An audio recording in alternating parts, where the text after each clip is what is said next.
সুমার একটি ছোট হাঁসের ছানা আছে। সুমা ছানাটির নাম রেখেছে ঋতু। ঋতু হেসে খেলে বেড়ায়, বেশ হাসি খুশি একটি। সারাদিন প্যাক প্যাক করে সুমাকে ডাকতে থাকে।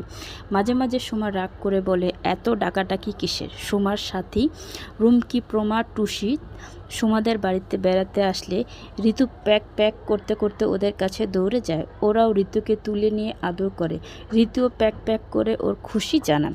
একদিন ঋতু সুমাকে বলল, আমি 7 দিন কি কাজ করব তার একটা ছক কেটেছি। আমার 7 দিনের রুটিন করতে হবে। কাজের রুটিন? সুমা তো অবাক শুনি তোর রুটিন। সুমা বলল, ঋতু শুরু করলো। রবিবার রবিবার আমি বাড়ির পুকুরে সাঁতার কাটবো। আমার অন্যান্য সাথীদের সাথে মজা করব। পুকুরে ডুব দিয়ে ছোট ছোট শামুক খাবো। পেট ভরে খেয়ে বিকেলবেলা ঘরে ফিরবো। সোমবার পাশের বাড়ি খেলার সাথীকে নিয়ে খেলবো, খুব মজা করব। দুইজনে মিলে কাছাকাছি ভোবো খেলবো।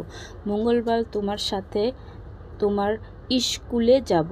তোমার স্কুলের সবার সাথে দৌড়াদৌড়ি করব। তোমার স্কুল এত বিরাট, আমি কি পারবো পুরো স্কুল ঘুরে বেড়াতে? পারবি। সুমা বলল। সুমা আরও বলল, এবার থাকতো ঋতু, তোর বকবকানিতে আমার কান ঝালাপালা হয়ে গেছে।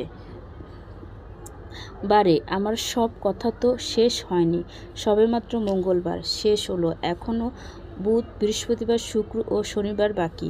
আর বলতে হবে না। সোমা বলল, না আমার বলতেই হবে। ঋতু কিছুতেই থামবে না। আচ্ছা বলো, তবে খুব ছোট করে বলতে হবে। ঋতু আবার শুরু করলো। বুধবার আমি নদীতে সাঁতার কাটবো। বৃহস্পতিবার পাশের ডোবায় গিয়ে অনেক শ্যাওলা খাবো। শুক্রবার ব্যাঙের সাথে কথা বলবো, ব্যাঙের ঘ্যাগ ঘ্যাগ আওয়াজ শুনবো। শনিবার আমার ছুটি, অন্যান্য সাথীদের সাথে নেচে গেয়ে দিন কাটাবো। এই না বলে ঋতু পুকুরে ঝাঁপ দিয়ে মনের সুখে সাঁতার কাটতে শুরু করলো। আমার গল্পটা কেমন হয়েছে আপনাদের কাছে আমাকে কমেন্টসে জানাবেন। আর আপনাদের এটা যা দেখাইতেছি, এটা হলো একটা খেলার মাঠ, যেখানে আমি প্রায় প্রতিদিনই যাই। আমার কাছে অনেক বেশি ভালো লাগে। পরিবেশটা অনেক বেশি সুন্দর, মানে আজকের আবহাওয়াটাও অনেক বেশি সুন্দর। ওইটি আপনি এখানে কিছু কিছু গাছ আছে যা দেখতেও খুব ভালো লাগে। ওইটি আপনার সাথে দেখাইতেছে যেখানে কি গাছ আছে। এখানে কাঁঠাল গাছ আছে, আম গাছ আছে, তারপর হইলো তেঁতুল গাছ আছে, কিছু ফুলের গাছ আছে। আর দেখেন বিশাল বড় একটা মাঠ, যা এলাকা ভিত্তিক, মানে এলাকার পোলাপাইন এখানে বাচ্চারা খেলতে আসে।